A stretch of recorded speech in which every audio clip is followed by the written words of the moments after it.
Assalamualaikum warahmatullahi wabarakatuh. Allahu Akbar, Allahu Akbar, Allahu Akbar, Allahu Akbar, Allahu Akbar, Allahu Akbar, Allahu Akbar, Allahu Akbar, la ilaha illallah, Allahu Akbar, Allahu Akbar, walillahil hamd.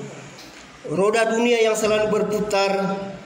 Hari ini kita sudah sampai kepada hari yang berbahagia, Hari Raya Idul Adha 1442 Hijriah, atau juga dikenal dengan Hari Raya Haji dan Hari Raya Kurban. Semarak hari raya ini, keluarnya kaum muslimin dari rumahnya masing-masing menuju lapangan tempat sholat, masjid ataupun musalla. Setelah menunaikan sholat Idul Adha dengan berjamaah 2 rakaat, dilanjutkan mendengarkan khutbah. Marilah kita ikuti khutbah ini dengan khidmat, karena antara sholat dan khutbah itu rangkaian ibadah yang tidak bisa dipisahkan.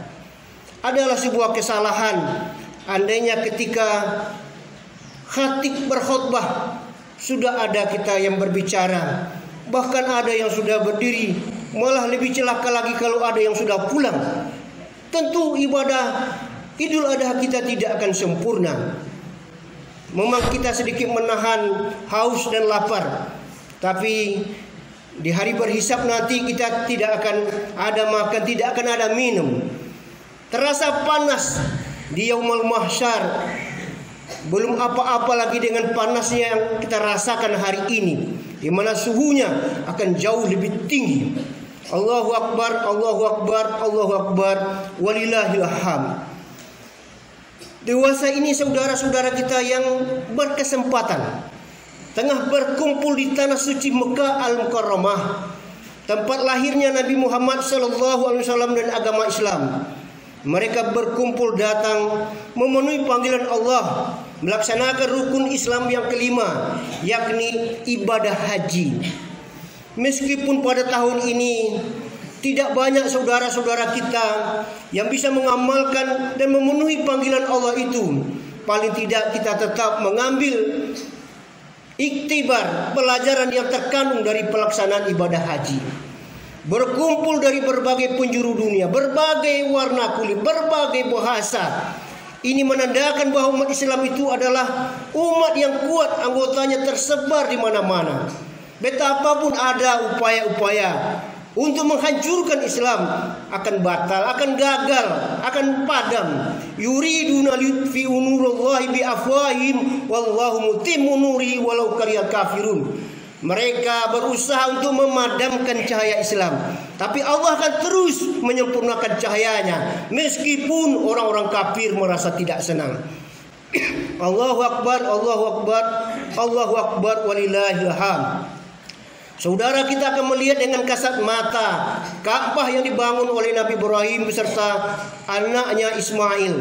Mereka akan tawaf, mereka akan memakai pakaian tidak berjahit, mereka akan sama wukuf di Arafah, menandakan bahwa umat Islam itu juga sama di sisi Allah Subhanahu wa taala. Tinggalkan semua identitas.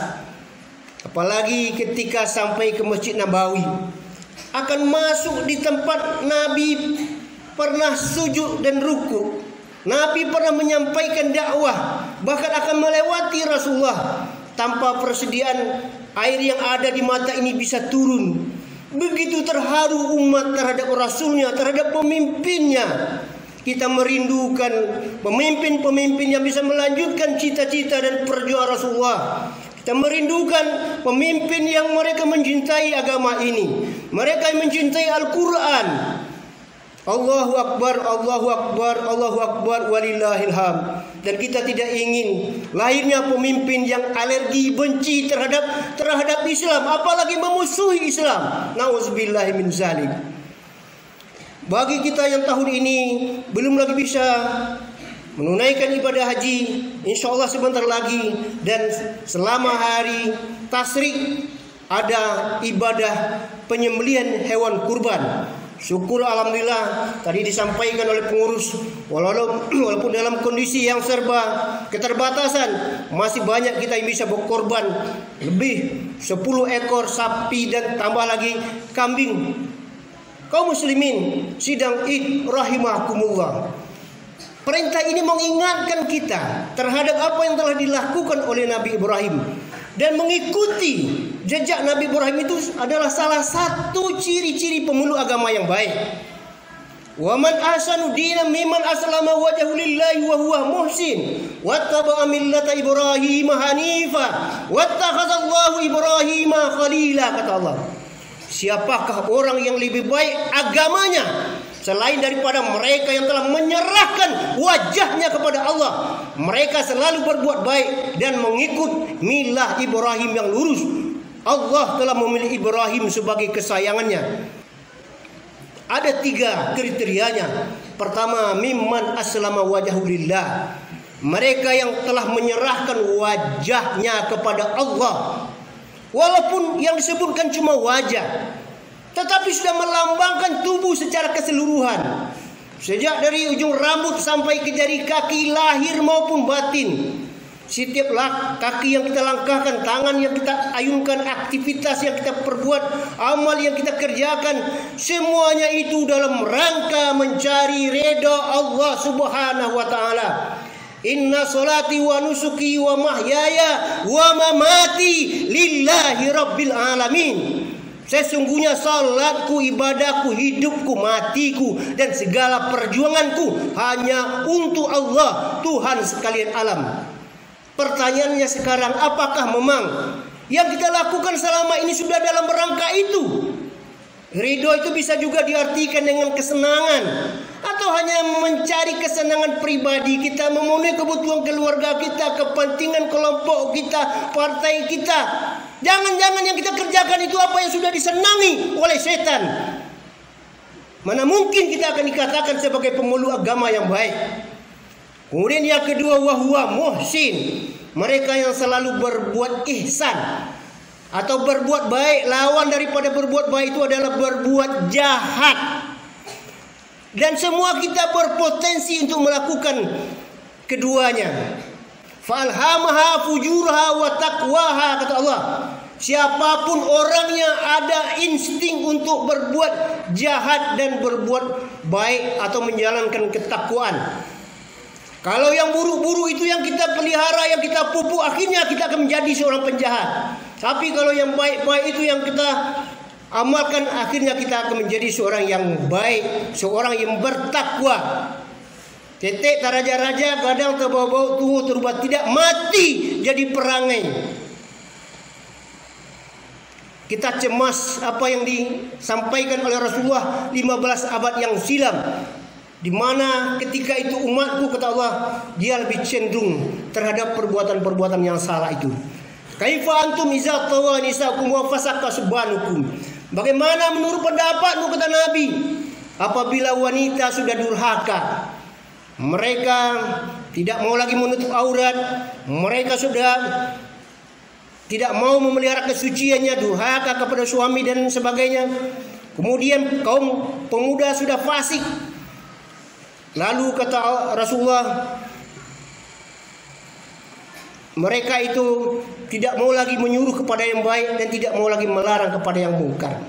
Sehingga sahabat bertanya, ya Rasulullah, apakah akan terjadi keadaan yang demikian? Kata para sahabat. Nabi menjawab, qala na'am, benar, berbahaya daripada itu akan terjadi. Apalagi ya Rasulullah? Ra'aitumul ma'ruf munkar wal munkar ma'ruf. Kamu sudah melihat yang baik itu sudah buruk, yang buruk itu sudah baik. Bahkan di atas itu kata Nabi, amartum bil munkar wa nahaitu 'anil ma'ruf. Kamu diperintah berbuat mungkar, disuruh berbohong, disuruh untuk tidak jujur, disuruh melakukan kezaliman-kezaliman. Tutup, kalau perlu ke Mekah, dihalang-halangi. Akan ada keadaan yang seperti ini, kata Rasulullah. Bi khalaqtula uti adalah fitnah demi diriku yang dalam genggaman Allah, kata Rasulullah, Allah akan mendatangkan fitnah, musibah akan datang silih berganti. Kalau kita sudah tidak mau lagi kembali kepada jalan yang benar itu, inilah yang sangat kita khawatirkan.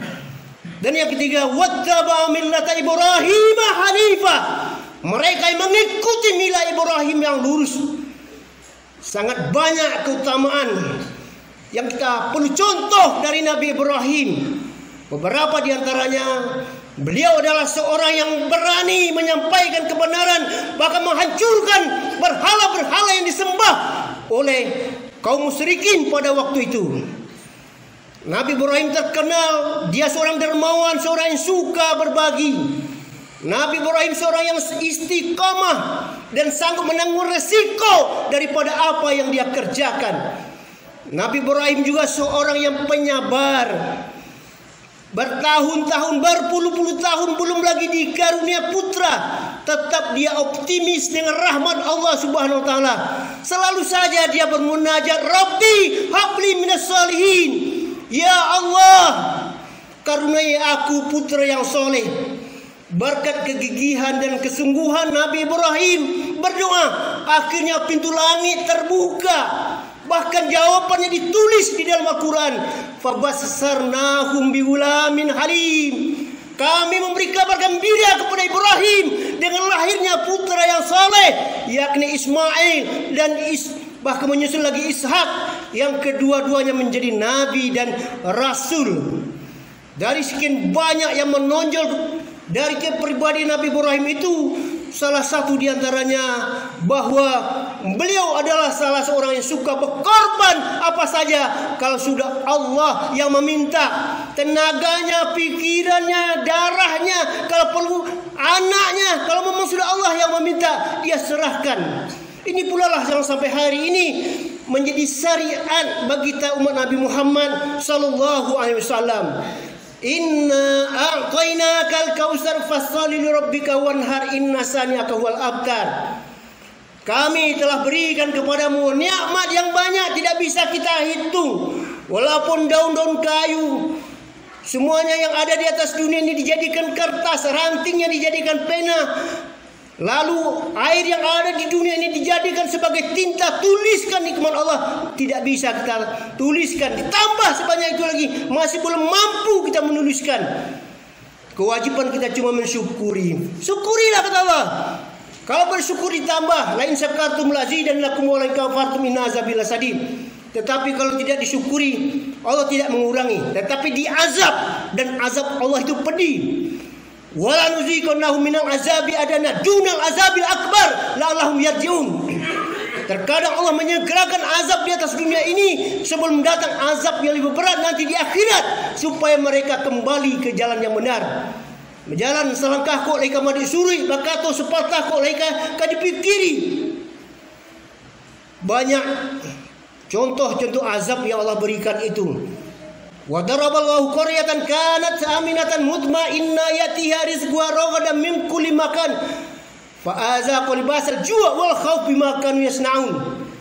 Allah membuat perumpamaan terhadap sebuah negeri yang menjadi impian banyak orang.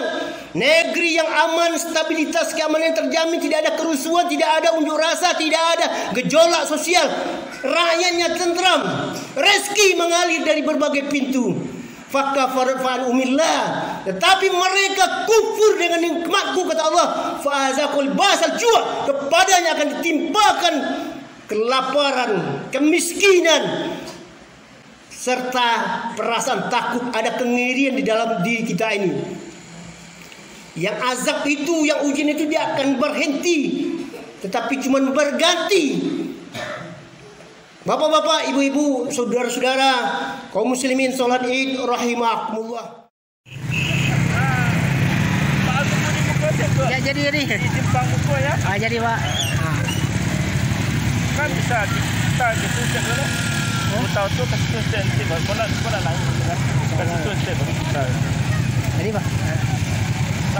Di simpang di Jalan Gedang kan? Yo di buku itu. Jadi.